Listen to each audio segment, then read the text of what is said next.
married a fourth time, and resided in San Francisco. He died in 1999 at the age of 91. Um, why is he a suspect? That's the main question. Well, Hodel first came under suspicion for the murder in 1945 following the death of his secretary, Ruth Spaulding, by a Okay. drug overdose. He was suspected of having murdered her in order to cover up his financial fraud, such as billing patients for tests that were never performed. And to protect valuable secrets he obtained about police and politicians from patients obtaining illegal abortions. About this time, Hodel briefly left for China, where he worked for the United Nations Relief and Rehabilitation Administration, but these weren't known until 2004. After Elizabeth Short's body was found, Short had suffered gruesome mutilation. They pretty much the case. Let's see, what's investigation? They interviewed Hodel during this case. Various aspects of this case suggest a strong connection to surrealism, including the works of Man Ray in particular. So I guess there was a story that one of the paintings that Man Ray had painted kind of resembled how they found Elizabeth Short, and this painting was in one of Hodel's offices. And that he was a really strong suspect. He was such a strong suspect that the LAPD had bugged his offices. For how long were they following him for? They were following him for, I think, about a couple of months. Like they have, like the DA recorded him saying in one conversation he was having with someone at his home, and I quote, this is his words exactly: "Suppose I did kill the Black Dahlia.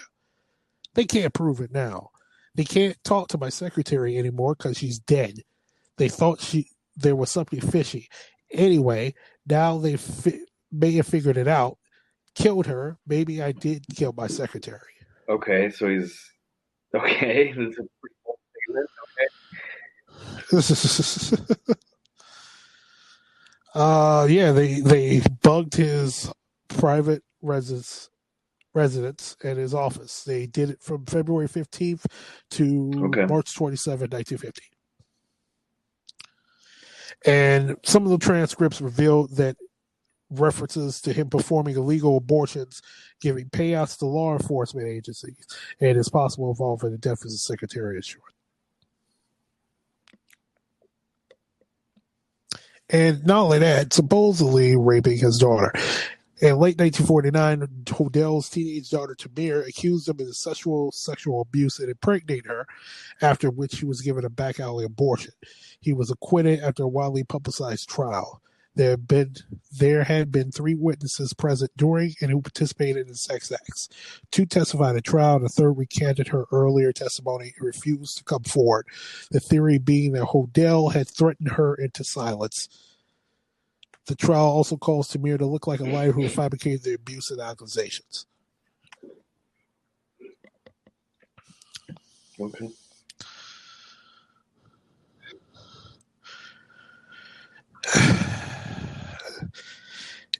He's also accused. Let's see. His son accuses him of being the Black Dahlia murder and also a couple other murders. He also suspects his father of being the Chicago lipstick murder in the late 1940s, the Malaya's jigsaw murder in 1967. Serial killer. Yeah, and a lot of serial killer. And he's also accusing his father of being the Zodiac killer. I mean, the thing is, that's the problem I have with Hodel. Like, there's a lot of things that match up with Hodel being this killer. But there's some things that like his son is accusing of, and it just gets ridiculous. It makes me want to just swipe that away and I just guess go, the no, question is how it's not Hodel. similar are the Zodiac murders to this murder? So why does he have his Not hunch at that, all. well, Because Hodel did spend the rest of his life in San Francisco. But the time that the Zodiac murders were going on, he was in Malaysia, in the Philippines? Manila in the Philippines. Excuse me, not Malaysia. Manila in the Philippines during that Okay. time. The lipstick killer, I'm not too familiar with the lipstick killer, but it is a case that we'll get to on a future episode. But that's a different MO than Black Dahlia. Mm. And his son Steve has produced 2 additional books on the Black Dahlia case and several books on the Zodiac killer. So it's not just him it's not just the son that's accusing him though. Apparently other family members also say that they thought maybe he might have.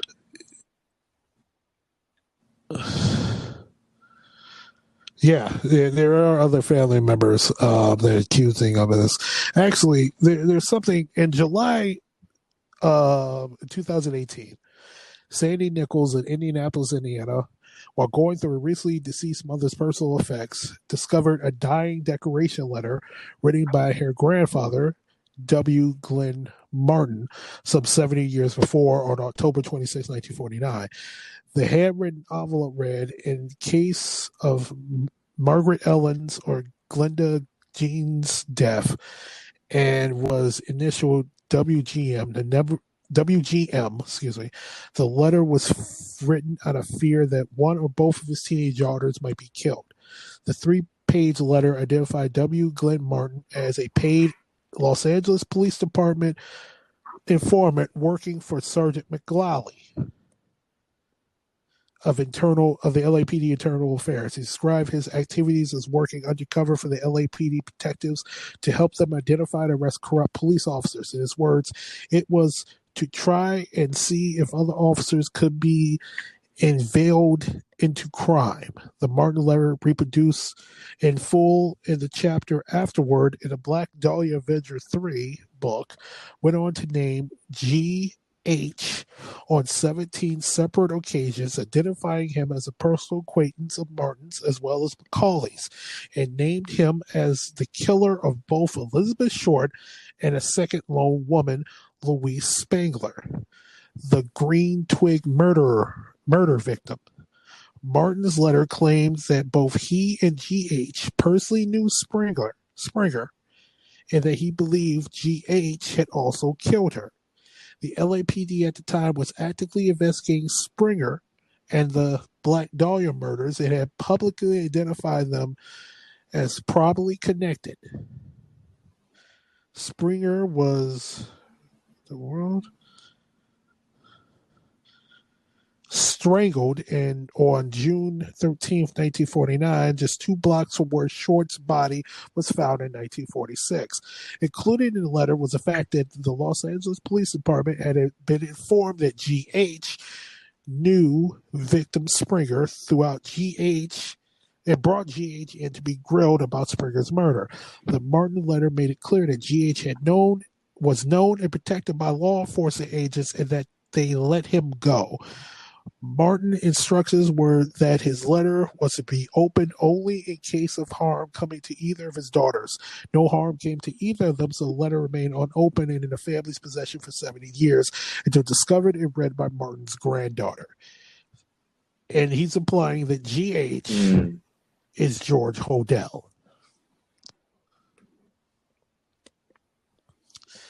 So apparently, the reason why he got away with it, because George Hodel had so much information about corruption in the Los Angeles Police Department, namely doing illegal abortions to their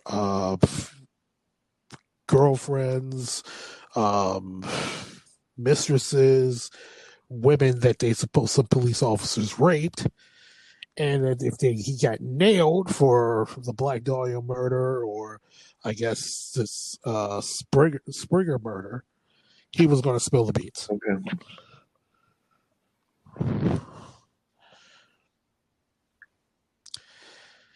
And the story of his daughter, there was a miniseries that came out in 2000. Well, I think last year on TNT, called "I Am the Night."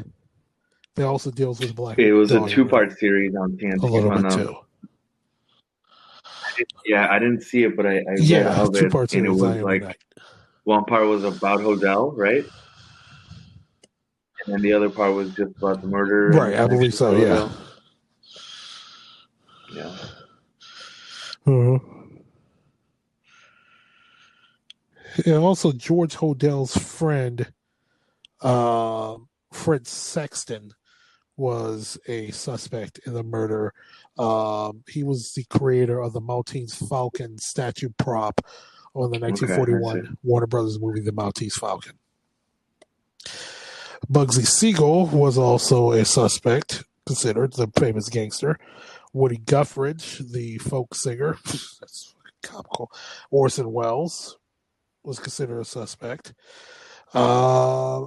Suspect Jack Anderson Wilson, and also the Short's ex-boyfriends and acquaintances were considered to be the last person alive that brought, like I said earlier, that brought Short from San Diego back home to California, was one of the top suspects, but he was later cleared of that. So Hodel's considered the major suspect. Another, your thoughts? I'm sorry, Ogul. No, I'm reading through and just sort of listening to what you're saying. There's a lot tying him to the murder. I mean, he seems to be the most likely suspect. What is the motive? Like, what is his motive? What would his motive for it? He's a sick, depraved human being. Is the assertion that he started with the Black Dahlia and then just went on to become a serial killer, or was she just another victim? You know what I'm saying? If what his son is saying is true, that he's this horrible serial killer that's been going around, and also he was accused of killing a couple of women in the Philippines, even though that really wasn't tied to him because they were done in time that he wasn't there. That he's just a sick, depraved serial killer. That's like, you try to look for a motive in someone who's a serial killer, you're not going to get a damn motive. Yeah, I want to kill. I'm just wondering also, why did the what main reason did the police have to sort of not pursue down him as a suspect? To not, because they did some initial investigation, right? And he supposedly was very in deep with a lot of cops and knew a lot of information. I mean, the Los Angeles Police Department is still to this day one of the most corrupt police departments in all of the world. Back then, they were worse. I mean, how many stories have we started? A couple of stories that we've already previously done on this. The Scientology episode is one of them, and I don't have my list of how many stories we've done. But when the Los Angeles Police Department, especially back from the 40s and 50s, especially corruption. From that. Yeah. Mm-hmm. So, he's in it. He's this high, powerful, a lot of money, upper class, with a lot of connections. He goes down, the whole thing falls apart. Because he knows. He has information. He knows a lot. So they look into him, and I mean, I don't know what else to say about it, honestly. The son seems to believe that it's true. The family seems to believe that he could be a suspect. Yeah, it's just. But who knows what sort of got shoved Right. under the rug because it was connected to the LAPD. So. Right.